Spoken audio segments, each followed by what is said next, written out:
Welcome back, Fire Tribe. Welcome back. You're seeing this episode Saturday morning Eastern Standard Time. PL, baby. So for anyone in the UK, you're seeing this later in the day, but before the games have started. Now, Liverpool and Bournemouth have already played, so we'll see how that one plays out. But we're gonna take a look at a couple of the bigger games that we think are relevant. So if you're watching this in the morning or in the afternoon, if you're in Europe, then you can kind of get our opinions of what's going to happen. So if we're right, you know that we're geniuses. If we're wrong, just pretend you never watched it. Subscribe either way. Subscribe either way, because if we're wrong, you can tell us we're wrong. And people love that kind of stuff. They love talking smack on the internet. If we're right. If you landed on this video during halftime and you're getting a cold beer, just watch it. A cold beer. Little entertainment for you before the second half kickoff.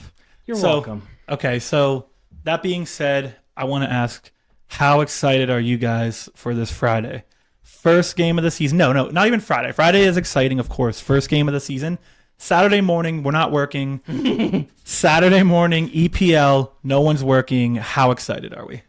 I'm pumped. I'm so excited. We should probably watch together. I just want to become one with my couch and Same. Just all watch day for like 7 hours straight. Bring a cooler over of alcohol.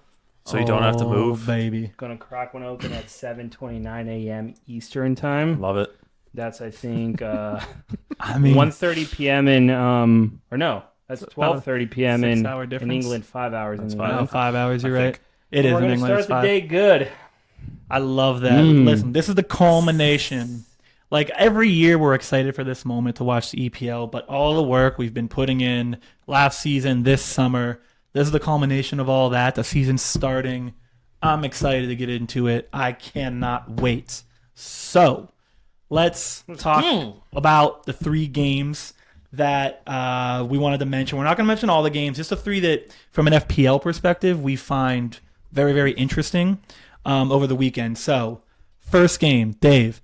Manchester United versus Arsenal. This is a massive moment for that team with all their new players. FPL perspective, what do we think United is going to be able to do? I think we all know Arsenal. We know who they are. What is United going to do? I think from an FPL perspective, the only attacking player I'd feel comfortable using is Bruno, because he kind of does everything for them. Good blend of, obviously the attacking returns with, he got a lot of DEFCON points last year, but yeah, I'm still in like kind of the wait and see just how it looks first before I invest in like Cunha and Mbumo and Benjamin Sesko. From a real life perspective, I'm just excited to watch and see how it looks. And Score. I don't think we're going to win. I think Arsenal's going to win. Score prediction. Disagree. I'm going to say 2-1 Arsenal.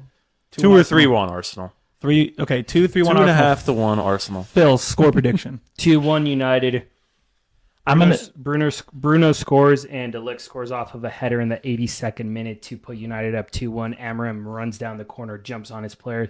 Old Trafford goes crazy. Dave is happy, and that's a great start to the season. Phil has a better attitude than me. This is mine's not that good, but I am going to say 1-1. I think both teams come out a little slow first game of the season, but I do think that United pulls it off. They get a draw against Arsenal game one. That's massive. FPL-wise, nightmare. Don't even want to think about that game. I have no clue what's going on. I don't know. Gyökeres is going to be ready. Is Sesko going to play? Like, how is everyone going to fit in Man U? Arsenal, is Havertz going to play? I don't want a piece of that game. Who knows? I bet you'll see Cunha through the middle and Bruno on the left, and then Sesko will come in the second half at some point. Is Mbumo going to start? Is Ahmad going to play right back? Yes, they will both start on the right. All right.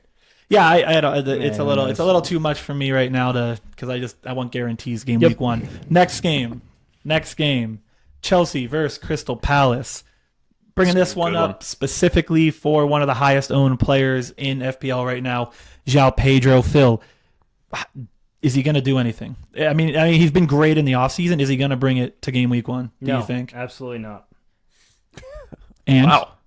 Is that because you think because Crystal Palace is really good? Because João Pedro is not going to do it? Is he going to start at forward, or is Liam Delap going to start at forward? That's a question. Well, no, he's going to start. But Delap scoring 2 goals put a lot of question marks in the air. But João Pedro was always going to start. I just meant, is he going to start in a wing instead of a forward position? João Pedro? Yeah. No, I'm just throwing things out there. Potential things. You're just throwing shit. I'm just throwing crap at the ceiling. No, I think Chelsea wins 2-0. Palmer's going to get a goal. I don't know who's going to score the second one, but I don't think game week one is João Pedro's game week.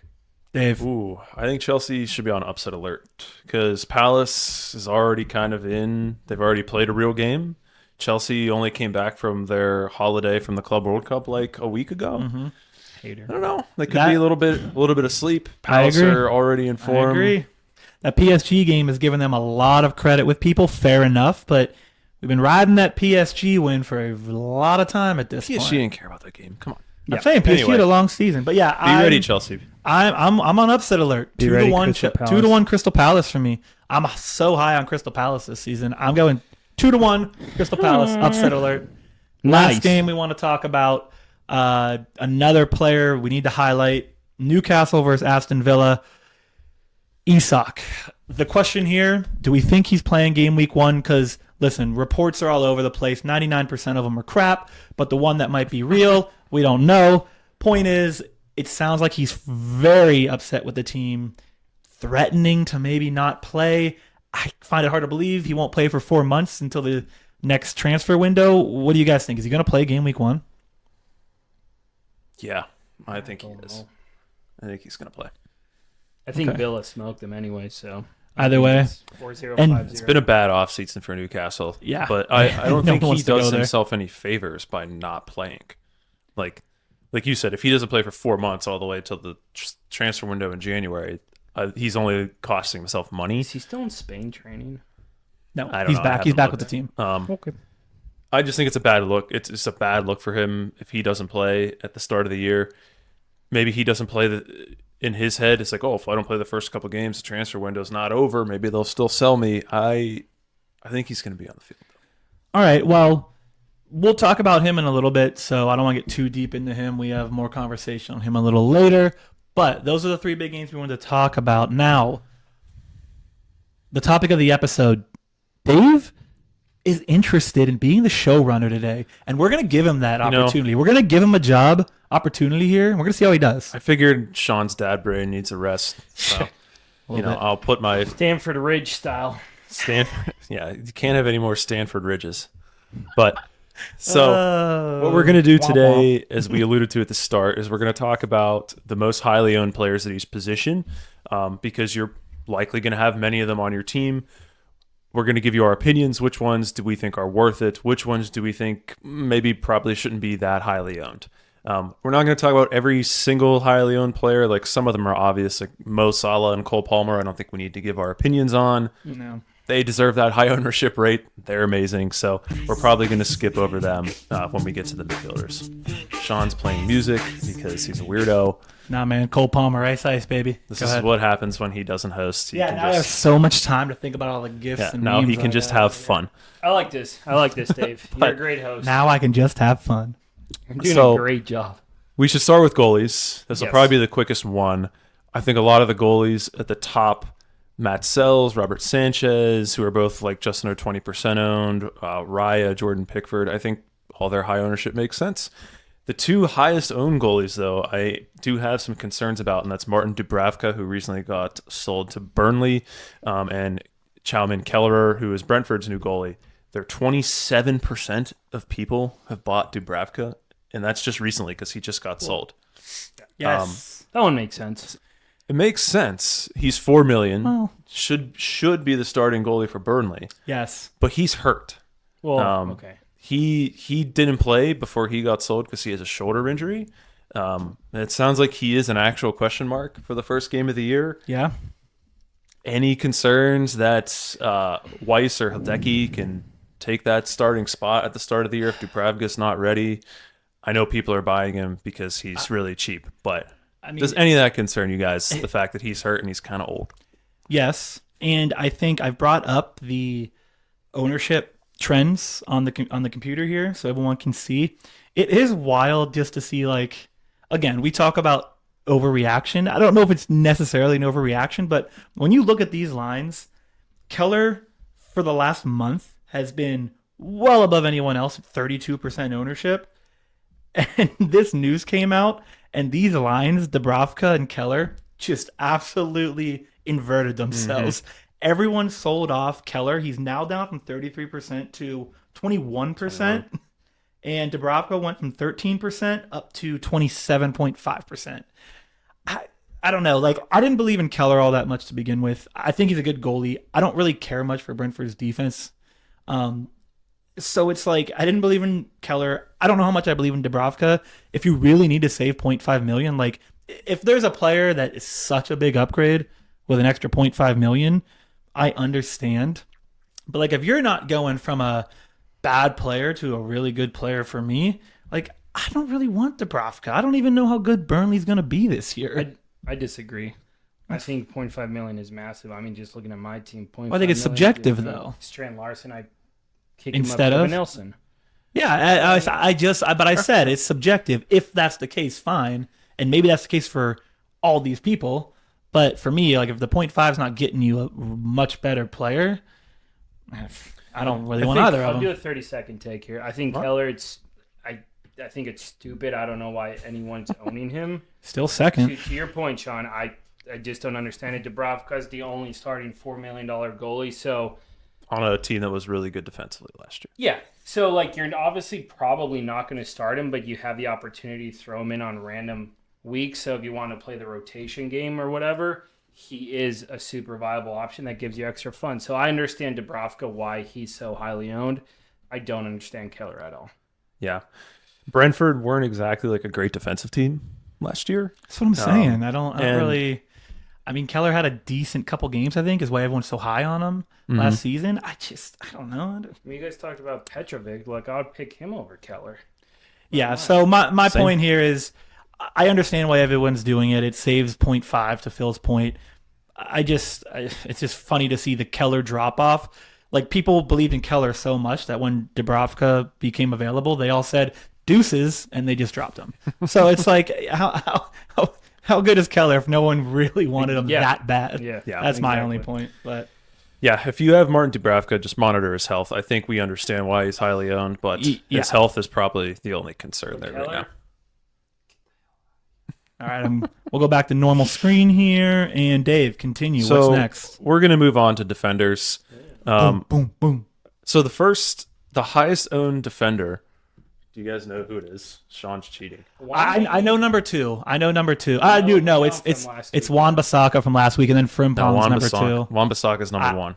Yeah, that's what I'm saying. Wan-Bissaka's one, Frimpong's two. I looked at this recently. So I think the Aaron Wan-Bissaka thing has gone too far.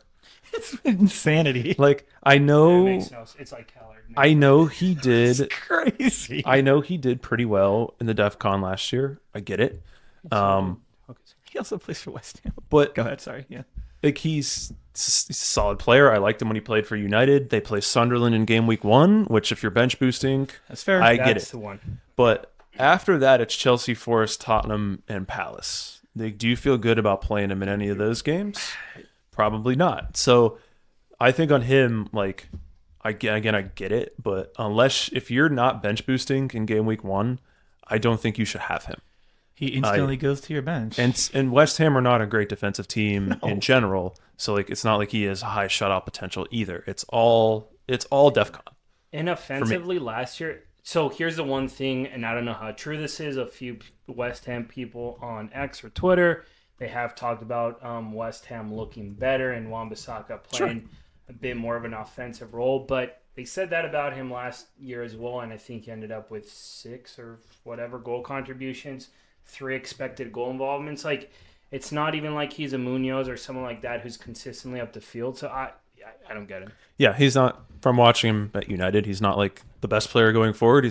I like him as a player, but I think 29 is too much. He had 8 goal contributions. He did. He had a couple goals there near the end of the season.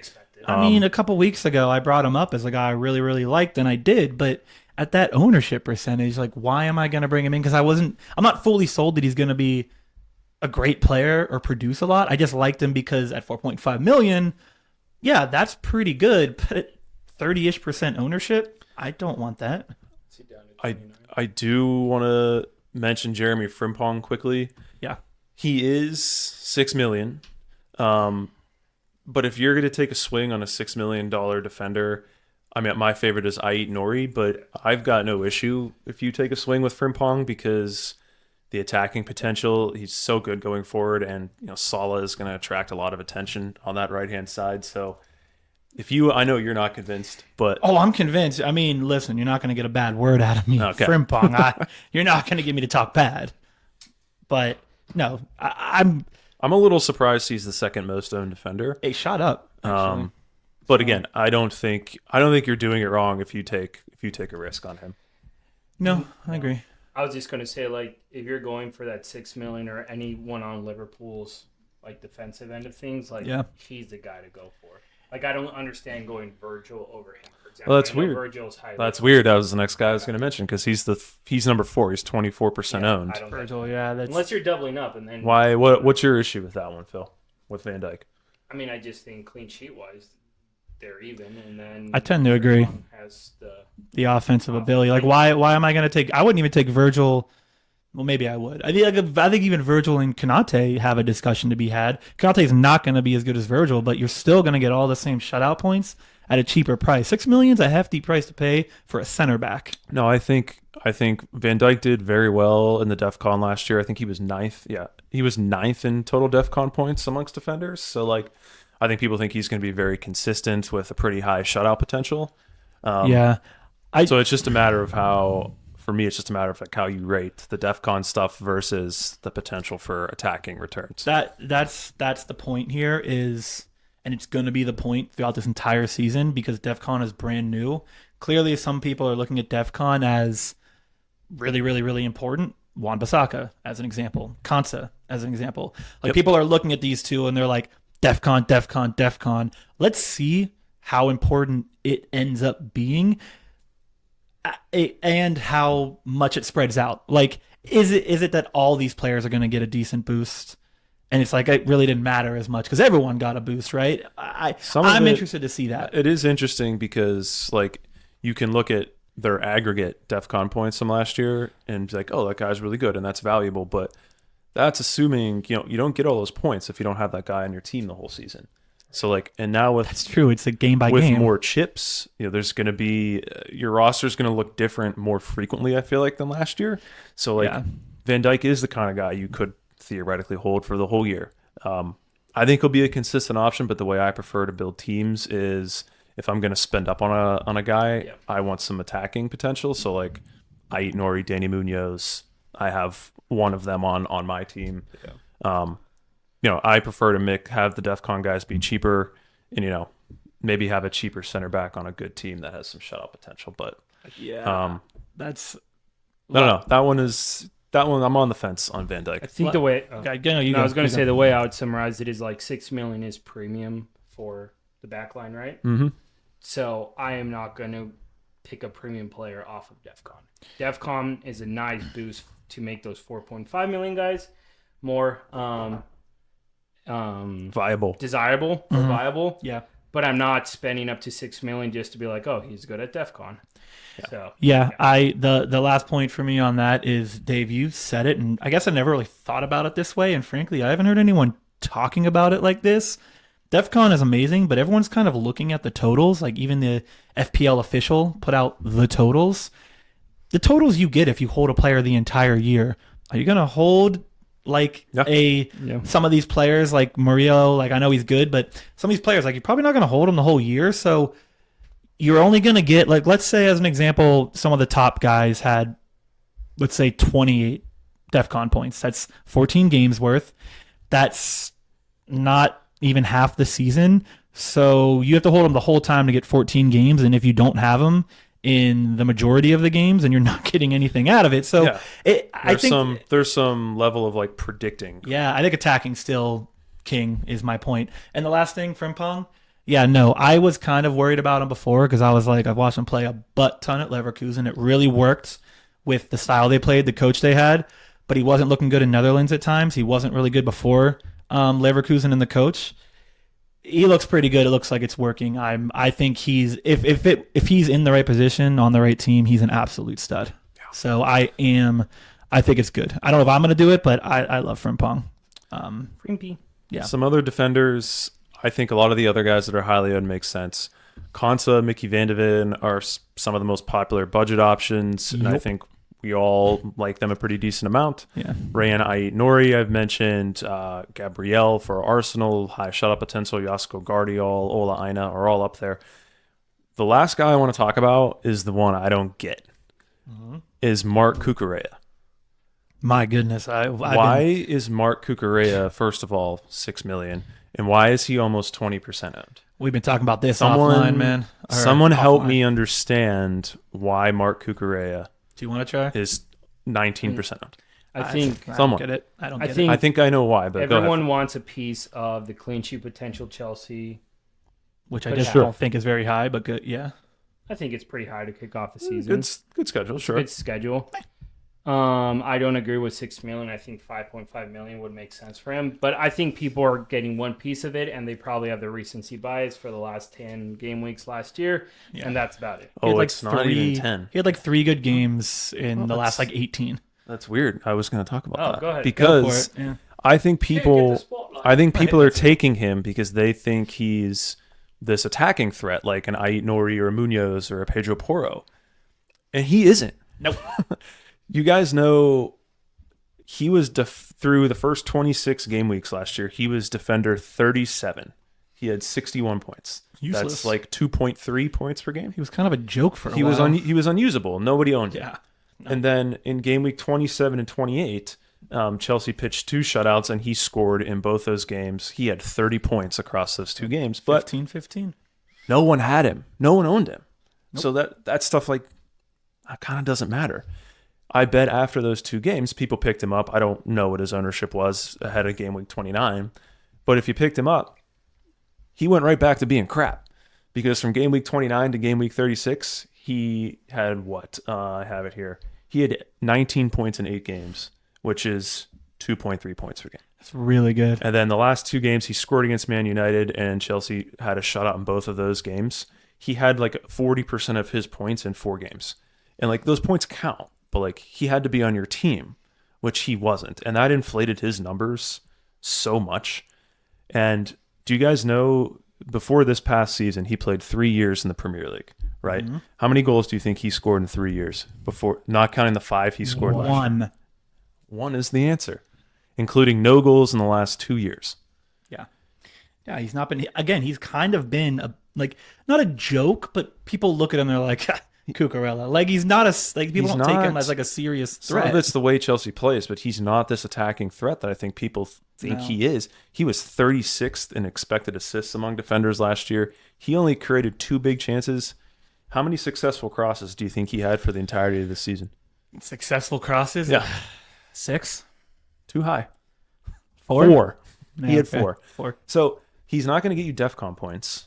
So if you're playing for shutouts, why are you spending $6 million on Mark Cucurella? Heck, take one of his center back teammates that are all $5 million or less. Colwell. There's a million defenders you could take that are Yep. cheaper, get DEFCON, clean sheet potential. So I don't get that one. I'm I think ki- you're dumb if you have Mark Cucurella. And I'm kind of upset you brought it up because so many people are going to watch this video and be like, "Oh crap, take him off my True. team." Because I fully agree, it's ridiculous Yeah. to have him on your No, team. everyone, keep him. Yeah, Keep him. keep Listen, him. You are wrong, but keep him because it helps us out. So we want you to keep Cucurella. That's a good I'm with you shout. on that. I'm with I you don't on get that, it. Dave. Absolutely. So we're going to move on to some midfielders. And like I said at the start, I don't think we need to talk about Cole Palmer and Salah. They deserve to be highly owned. They're awesome. But the next guy, Sean, is Florian Wirtz, who's 34% owned. Yes. I know my thoughts, but I'll let you start this one since he's, your boy from Leverkusen. Yeah. How do you feel about this ownership percentage? I mean, it's so tough for me because take Salah out of the picture in a hypothetical world. 34% is very fair. He is one of the most talented midfielders in the world. He was one of the most talented midfielders in the world last season. He's an absolute stud. He's really good at going forward. He works back. He's all over the field. My issue with him is he's sitting he's not going to be on PKs.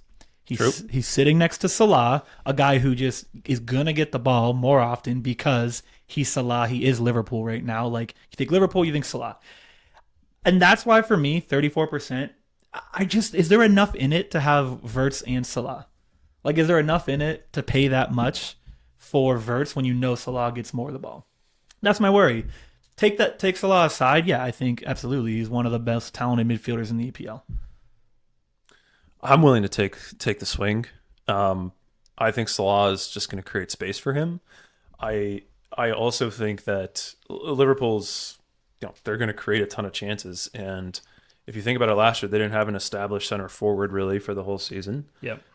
They played Dominic Szoboszlai played as the 10 a good bit, and he's a good player, no doubt.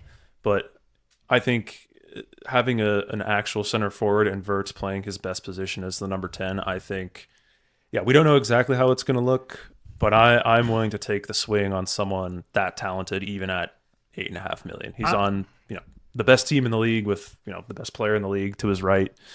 I think he's going to have a ton of opportunity. I'm just not doing it. I'm fully on board, and I think by the end of the season, he's going to be one of the better players. I'm just not on board and doing it in game week 1 because I need to see how it all plays out. I just have to see it, especially after they lost to Crystal Palace. Like, I need to see this Liverpool team in action, see what he does before I'm going to spend up on that when I know I can get a guy for cheaper that I probably have more faith in game week 1. I like him. You like he? I like him. You like he? Again, I don't dislike him for the record, everyone. They do play Bournemouth, who are I going to don't sell dislike 3 him. of their He's my favorite player in the world, for the record. He's not on PKs, and this doesn't necessarily help my argument, but I think he will be on set pieces and corners. Liverpool was on the lower end last year, scoring off of them. But that does give him kind of like with Rice on Arsenal taking set pieces, kind of, assist here and there that'll. He's an okay set piece taker. He kind of split them with Xhaka at Leverkusen. He's solid at it, but he's not a absolute. He He had 6 assists off of set pieces last year. I remember. I was there. I made that number up. So, do you remember lies, Sean? I just remember him being Does good. he remember lies? I remember him being good at them. No, is my point. I just remember him splitting it with Xhaka. Listen, I can't have every stat. Listen, when you get me fired up about Wirtz, I'm gonna go. Okay, This is what happens when we don't let him. We don't let him host. He just I'm upset. Wirtz should be starts yelling things. I need to go home. I have a place to be. You're not allowed. So if we look at more of the midfielders, I think a lot of them make sense. And there's only a dozen guys over 10% owned. Like, it's pretty concentrated in those top 3. I think Bruno, Saka, and Mbumo, Morgan Rogers, despite his little injury, he picked up all. I think we all get those ones. But I think Mohamed Kudus is the 4th highest owned guy. I was going to ask you that. I kind of love Mohamed Kudus now because, their schedule is pretty good to start the year. Son left. James Maddison is hurt. So, people were excited about him when they first bought him because, a lot of people thought he was immediately their best winger, which I kind of agreed with. So, if you liked him then, you got to love him now because the only question was, is he going to play enough to matter? I think that question is pretty much answered, right? Yep. And Kulusevski's hurt, right? That's Kulusevski's hurt to start the year. Hurt. I mean, when you look at it and you compare him, let's say, to Matoma and Ismail Sarr, I probably would only take Sarr over him right now. But I would put him pretty close to Sarr. I'd put them pretty equal. So 6.5 for Kudus. That's a sexy what's price. Paulinho going to do? João Palhinha? Yes. He's a number 6. Yeah, He'll play with Bentancur probably as the 2, and then Kudus on the left, Brennan Johnson on the right. He'll Solanke. Do we think Mathis Tell is going to start? This is a separate conversation.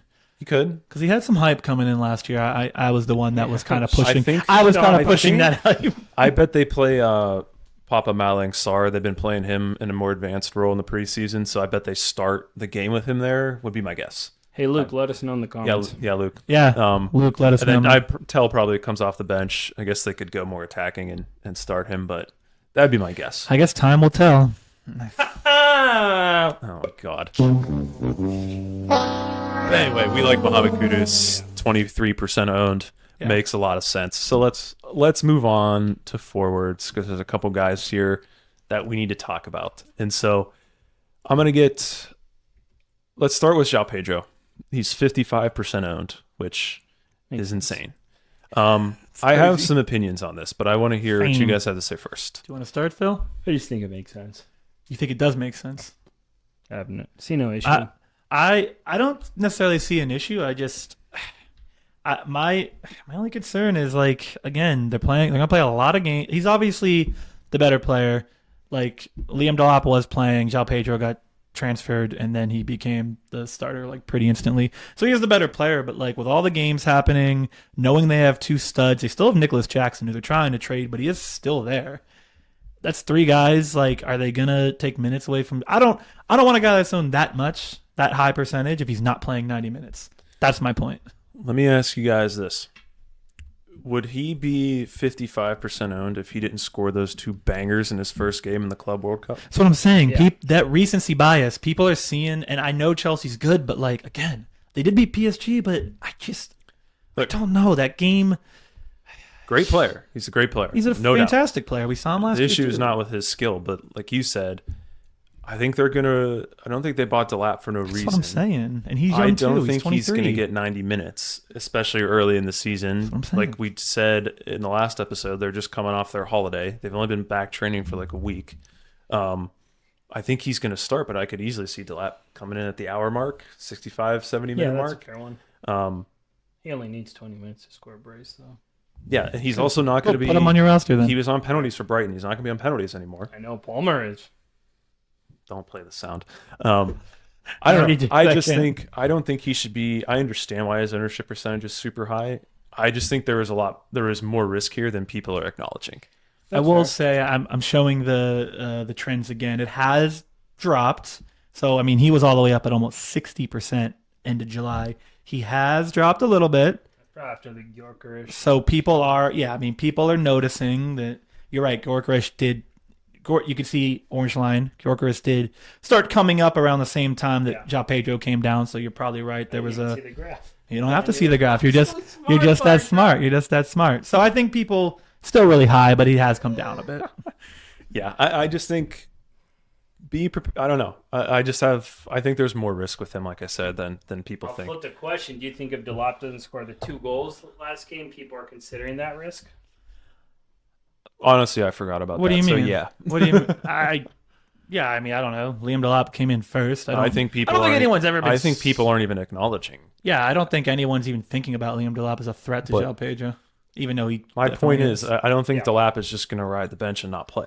Point is, expected minutes is a threat. He's not a lock for 90 minutes, so to be so. We don't know that he's a is lock. a little risky. We don't know he's a lock. He might be. We just don't know yet. Second highest owned forward, the Phil mentioned, is Victor Gyökeres. Yeah, crazy. 26% owned. Mm-hmm. A couple weeks ago, I think I said in one of our episodes, my strategy was going to be to start with Ollie Watkins because his schedule is better, and I felt like Gyökeres might need some time just to get acclimated. Maybe he doesn't play 90 minutes earlier, and I don't know. I still think that's a viable strategy, but I am much more willing now, the more I've thought about it and watched them in the preseason.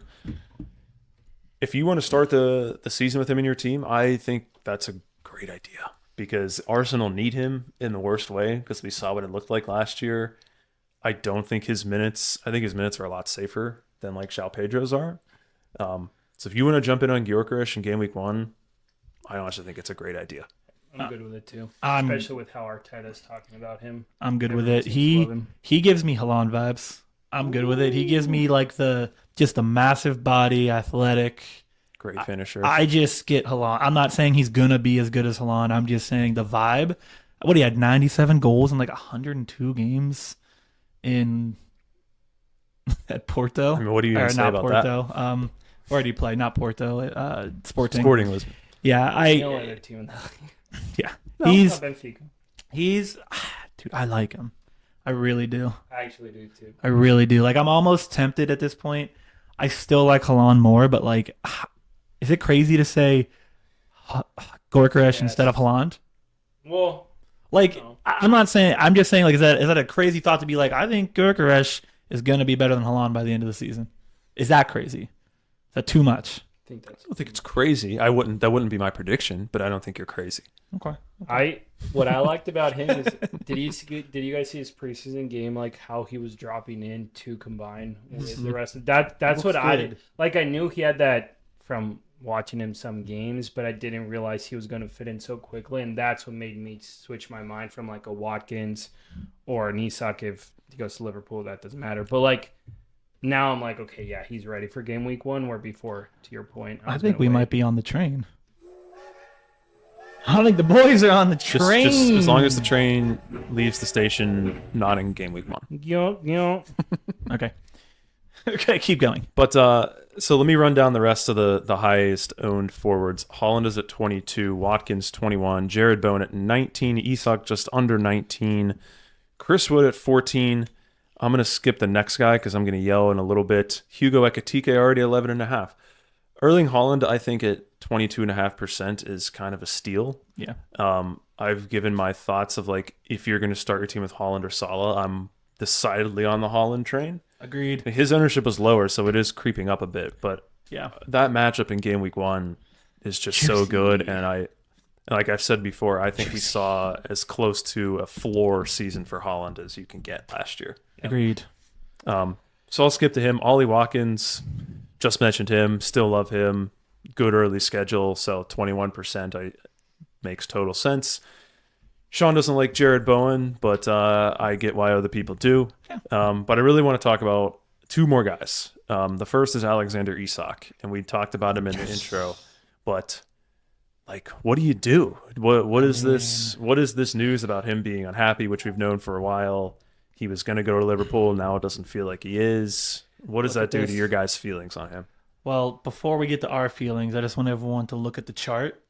Isak is this brown line, and this thing has just been tanking since end of July. He went from July 22nd, he was about 39% owned. He is now sitting at 19% owned, thanks to all this news back and forth about what you said. Newcastle, he's not happy. Liverpool wants him. Liverpool can't get him. He's threatening not playing. He wasn't at training. All this crap. I mean, I have my opinions. I don't know if I you want just to. couldn't start with him game week 1. I'm surprised 19% of people still are, if I'm honest. But they might be the geniuses because he might start and he might pop off, and he could be as good as we know he is. Perhaps for 19%. But here, I want to throw something out there. If you don't have any more opinions, Phil. I'll allow it. Okay. So, if Isak, hypothetical world, if Isak doesn't play, let's say he sits out or he does get traded, what does that mean for Newcastle? To me, Anthony Gordon then becomes the forward, and he's not a natural forward, but he played in a preseason game in that position, had an assist. All articles kind of said, great pushing forward, great with pressure. Then it opens up the midfield a little bit because Anthony Gordon's forward. Now you have the space for Harvey Barnes, Anthony Elanga, Jacob Murphy, right? Guys that we don't want right now because the midfield is so crowded. So if Isak doesn't play or leaves, is Anthony Gordon interesting to either of you at 7.5 million, knowing that he's going to have to be the only forward on that team? I'm going to smart take. If Isak doesn't play or leaves Newcastle, every single asset on Newcastle is absolutely useless. Okay. Absolutely useless. It's a very simplistic take. That's a take. I'm a simple man. I think they all take a pretty big hit, and like Newcastle's attack would be heavily damaged by losing one of the best forwards in the world. But you sounded like I you were would be interested in Gordon as long as he's healthy, which is always a thing with him because we like people that are midfield eligible that play up front, play forward. It's not like Newcastle are going to stink, but someone's going to score goals. Someone's got to do it. I'd be willing to take a shot, but yeah, let's hope that doesn't happen. But I don't know what's going to happen in this situation. Let's hope that doesn't happen. But yeah, Anthony Gordon becomes interesting as a forward on Newcastle if Isak doesn't play. I don't think he's going to do that to himself. Hold out for 4 months. It doesn't help him in any way. But I also don't think Liverpool can get him. They put up a crazy offer, and Newcastle said, "Nah, we good." Nah, pal. So I don't know. I just want to throw that out. I could also see Isak, like he's not training with the team right now. Maybe he sits out the first couple games and comes back in like game week 3 or 4. Anthony Gordon's a starting forward then. Game week 3 and 4, they have a pretty great matchups with Leeds and Wolves. Just saying. Anthony Gordon. Anyway, I'm going to pick a really weird way to end this episode, and I want to talk about the 8th most owned forward who's 13.5% owned. And that's Mark Gouy from Sunderland. Yeah, he's actually jumped up recently. Does someone want to explain this to me? He went from 0.9% to now he's all the way up at 13.1. He's a great prospect. Played for Chelsea. Now he plays for Sunderland. But like, first of all, he's he's kind of hurt and he's not fit. Also, like, they still have Eliza Mayenda and Wilson Isidore as well, who were their 2 leading scorers last year. So, like, he's a doubt. He might not play in the opener. They have 2 established guys that play his position. He plays for what's likely to be, like, the worst team in the Premier League. I know people are picking him because he's the only, like, viable 4.5 million forward that could play, but I don't think he's going to get you anything. I think he's just a straight salary dump for FPL, just like any other backup goalie or $4 million defender that you I think people are trying to be clever. I think they are too. People are trying to outthink that's everyone what I'm else. trying to make fun of right now because I think it's really dumb. I don't think it's going to work. 13% of people are trying to say, listen, I'm going to get extra points and y'all are not going to get them because I have this guy. He's also he's 19. Like, is a Ronaldo was pretty good at 19. A 19-year-old that's not fit. Just Ronaldo was pretty good. He didn't score many goals at 19. Okay, he was still pretty good though. Yeah, somehow Mark Gooey conversation has turned to talking about Ronaldo. Anyway, that's the weird way I'm going to end this episode. I don't get that one. Ronaldo had 6 goals at 19. He shouldn't be 19% owned. Hey, whatever. I agree. Tomato.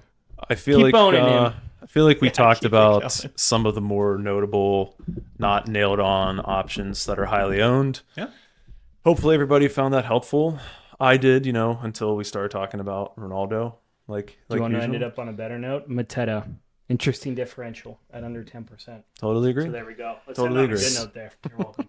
And listen, if you're out there watching this episode, Saturday morning/afternoon, depending where you are in the world, if we're right on all of these, you have to leave a comment and tell us how smart we are. If we're wrong on all of these, you have to leave a comment and tell us how dumb Phil is. Pretend you never saw this. But pretend you never saw it. subscribe. So either way, subscribe. Please. No.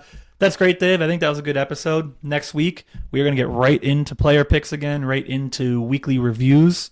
We're just going to, we'll probably have a chip strategy video next week, I believe. So look forward to that. But yeah, that was great. I think we're out of here. We are out of here. Enjoy the first game week of the season, everybody. We made it. Let's get ready for a nice, fun, long season. If you're interested in what we're doing here, check out our socials down here, Instagram, X. Listen to us on Spotify if you'd like. Like, comment, subscribe if you wouldn't mind. We really appreciate it. And yeah, have a good weekend. And with that, see you. See you. Bye.